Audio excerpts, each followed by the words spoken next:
అందరికీ నమస్కారం. ఏఐ నిజంగా ఎలా నేర్చుకుంటుంది? ఈరోజు మనం చాప్టర్ 5లోకి అడుగుపెడుతున్నాం. దీని పేరు హౌ ఏఐ రియలీ లెర్న్స్. ఇందులో భాగంగా మనం రెండు ముఖ్యమైన సబ్ టాపిక్స్ని చూడబోతున్నాం. అవే 5.3 ఎవ్రీడే అప్లికేషన్స్ ఆఫ్ ఎంఎల్, ఇంకా 5.4 రీక్యాప్ అండ్ రీక్యాప్. సరే, మరి మషీన్ లెర్నింగ్ వెనకున్న అసలైన మ్యాజిక్ ఏంటో తెలుసుకుందామా? మనకు తెలియకుండానే మన డైలీ లైఫ్లో ఒక చాలా పవర్ఫుల్ టెక్నాలజీ సైలెంట్గా మనకోసం పనిచేస్తూనే ఉంది. మనం వాడే ప్రతి డివైస్లోనూ ఉంటూ మన పనుల్ని ఎంతో సులభం చేస్తోంది. మరి మన ఫోన్లల్లో ఉండే ఈ కంటికి కనిపించని అసిస్టెంట్ గురించి ఎప్పుడైనా ఆలోచించారా? ఈరోజు మనం దాని గురించే మాట్లాడుకోబోతున్నాం. దాని పేరే మషీన్ లెర్నింగ్. ఓకే, మరి ఈ పవర్ఫుల్ అసిస్టెంట్ మనకు బాగా తెలిసిన అప్లికేషన్స్లోనే ఎలా పనిచేస్తుందో చూద్దాం. నిజానికి ఇది ఇప్పటికే మన చుట్టూ ఉంది. First example spam filters. మన జీమెయిల్ లాంటి ఈమెయిల్ సర్వీసెస్ ఏది స్పామ్, ఏది మంచి ఈమెయిల్ అని ఎలా గుర్తుపడతాయనుకుంటున్నారు? వాటికి కోట్ల కొద్ది ఎగ్జాంపుల్స్ చూపిస్తారు. ఆ డేటా నుంచే అవి నేర్చుకుంటాయన్నమాట. అలాగే అమెజాన్ లేదా నెట్ఫ్లిక్స్ మనకు మూవీస్ లేదా ప్రాడక్ట్స్ని ఎలా రికమెండ్ చేస్తాయో గమనించారా? అదంతా ఒక ఎంఎల్ సిస్టమ్ పనే. మన బిహేవియర్లోని ప్యాటర్న్స్ని గమనించి, ఆహా, ఇలాంటివి చూసేవాళ్లు బహుశా ఇది కూడా ఇష్టపడొచ్చు అని అంచనా వేస్తుంది. ఇకపోతే auto correct and predictive text. మనం టైప్ చేస్తుంటే నెక్స్ట్ వర్డ్ ఏంటో ఫోన్కెలా తెలుస్తుంది? ఎందుకంటే అది కోట్ల కొద్ది సెంటెన్సెస్ని ఎనలైజ్ చేసి లాంగ్వేజ్లో ఉన్న ప్యాటర్న్స్ని నేర్చుకోవడం వల్లే. ఫైనల్గా ఫేస్ రికగ్నిషన్. ఫోన్ మన ఫేస్ని చూసి ఎలా అన్లాక్ అవుతుంది?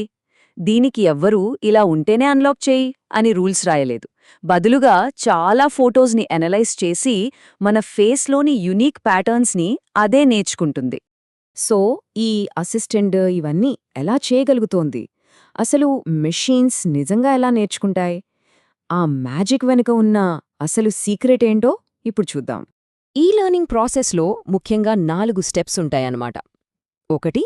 డేటా. దానికి ముందుగా చాలా డేటా ఇవ్వాలి. ఉదాహరణకి వేల కొద్ది పిల్లి ఫోటోలనుకుందాం. 2. ట్రైనింగ్. ఈ ఫేజ్లో ఎంఎల్ అల్గోరిథం ఆ ఫోటోస్లో ఉన్న ప్యాటర్న్స్ని కనుక్కుంటుంది. 3. మోడల్. ఇప్పుడు ఆ నేర్చుకున్న ప్యాటర్న్స్ అన్నీ కలిపి ఒక మోడల్ తయారవుతుంది. ఇది ఒక రకంగా ఏఐ బ్రెయిన్ లాంటిది. ఇక ఆఖరిది ప్రిడిక్షన్. ఇప్పుడు దానికి ఒక కొత్త ఫోటో చూపిస్తే చాలు, ఇది పిల్లి అని గుర్తుపట్టేస్తుంది. ఇప్పుడు మనం చూసింది టెక్నాలజీలో ఒక ఫండమెంటల్ షిఫ్ట్ అని చెప్పొచ్చు. ఈ కొత్త లెర్నింగ్కి పాతకాలపు రూల్స్కి మధ్య ఉన్న తేడా ఏంటో ఇప్పుడు చూద్దాం. చాలామందికి ఏఐకి మషీన్ లెర్నింగ్కి మధ్య కన్ఫ్యూజన్ ఉంటుంది. ఇక్కడ గుర్తుంచుకోవాల్సిందేంటంటే ఏఐ అనేది స్మార్ట్ మషీన్స్ని తయారు చేయాలనే ఒక పెద్ద లక్ష్యం.